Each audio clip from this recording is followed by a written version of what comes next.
भगवान श्री कृष्ण की ऐसी कौन सी कहानी है जो आपको बहुत ज़्यादा प्रेरित करती है, लगता है कि यार भगवान से भी ऊपर काम किया उन्होंने? पहला वो जान। देखिए, सामान्य व्यक्ति, गरीब से गरीब व्यक्ति भी कम से कम एक कुटिया में तो जन्म ले ही लेता है। हाँ। लेकिन कृष्ण ने निश्चय किया हम जन्म लेंगे जेल में। सोचिए, चाहे कितना व्यक्ति प्रतिष्ठित होता है उतना डिलीवरी की तैयारी अच्छे अच्छे माहौल में की जाती है।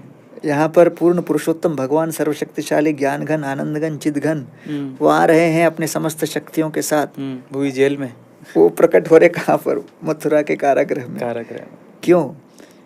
सा देवकी सर्व जगन निवास भूताम नितराम नरेजे भोजेंद्र गेह अग्नि शिखे वरुद्धा सरस्वती ज्ञान खले यथा सती। कृष्ण दर्शाना चाहते थे कि भाई चाहे आप कितने भी शक्तिशाली क्यों न हो, इस जगत में आपकी योजना और अपेक्षा के विपरीत कई बातें होंगी। तो इसलिए इस जगत में पीड़ा की अपेक्षा करके ही चलो। तो कृष्ण स्वयं जेल में प्रकट हुए।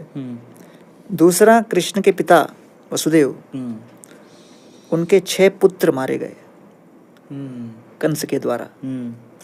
अब एक पुत्र, एक संतान का नाश होता है तो लोग बहुत बुरी तरह व्यथित हो जाते हैं। यहाँ पर 6 संतानों के नाश के बाद भी वसुदेव आशावादी बने रहे। इसलिए कृष्ण ये दूसरा संदेश देना चाहते हैं कि अगर आप भगवान को या भगवत तत्व को अपने जीवन में एक अभिन्न अंग बनाना चाहते हो तो उसके लिए आपको भी कुछ तैयारी करनी होगी, योग्यता पैदा करनी होगी।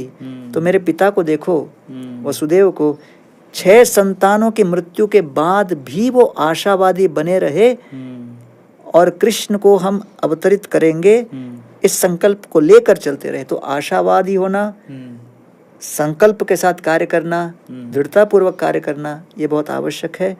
तब भगवान प्रकट होने के लिए तैयार होते हैं। तो ये जन्माष्टमी में तो हम लोग कृष्ण भगवान की जय और जय कन्हैया लाल की, हाथी घोड़ा पाल की उस उत्सव में रमे रहते हैं। लेकिन जन्माष्टमी के दिन बहुत कम लोगों को वसुदेव जी के आंखों के आंसू याद आते हैं। देवकी और वसुदेव ने जो अश्रुधारा की अविरल जो धारा बहाई उसका लोग स्मरण नहीं करते, सत्य वचन। लेकिन उन लोगों ने जो सहनशीलता व्यक्त की और जो साहस दिखाया, आशावादी थे, तब जाकर कृष्ण प्रकट हुए। इसलिए ततश्च शौरी भगवत प्रचोदित सुतम समादाय च सूतिका गृहात। वसुदेव जी का नाम है शौरी, अर्थात जिन्होंने शौर्य प्रदर्शन किया।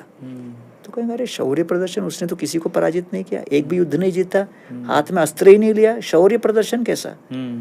तो कहते हैं भागवत की दृष्टिकोण से bravery does not mean winning a war. Bravery means not becoming hopeless in defeat.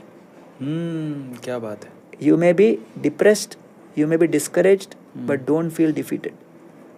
वाह। Continue fighting with determination. वाह वाह वाह। तो इस बात को कृष्ण अपने जन्म मात्र से ही उन सभी घटनाओं की श्रृंखला से व्यक्त किए।